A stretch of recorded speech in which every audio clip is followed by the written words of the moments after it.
ഇന്ന് നമുക്ക് വളരെ സന്തോഷമുള്ള ഒരു കാര്യമുണ്ട്. നമ്മളിവിടെ പഠിച്ചിറങ്ങിയ ഷഹന മോള് 1 വീക്കിനുള്ളിൽ പ്ലേസ്ഡ് ആയിട്ടുണ്ട്. അപ്പൊ അവരിന്ന് സ്വീറ്റ്സ് ആയിട്ട് നമ്മൾ കാണാൻ വന്നിട്ടുണ്ട്. അപ്പൊ നമുക്ക് നോക്കിയാലോ.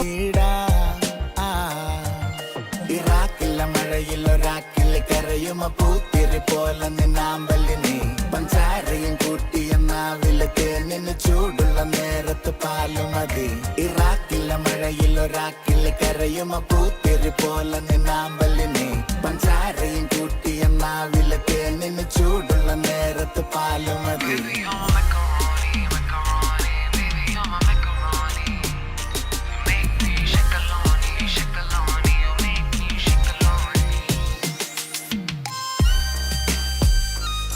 ഞാൻ A8 ബാച്ചിലെ ഓഫീസ് അഡ്മിനിസ്ട്രേഷൻ സ്റ്റുഡൻ്റ് ആണ്. ഞാൻ നല്ലൊരു ഫേമിൽ പ്ലേസ്ഡ് ആയിട്ടുണ്ട്. എൻ്റെ ഫാക്കൽറ്റീസിനെയും സ്റ്റാഫിനെയും എല്ലാവരും കാണാൻ വേണ്ടിയിട്ട് വന്നതാണ്. Thank you placement.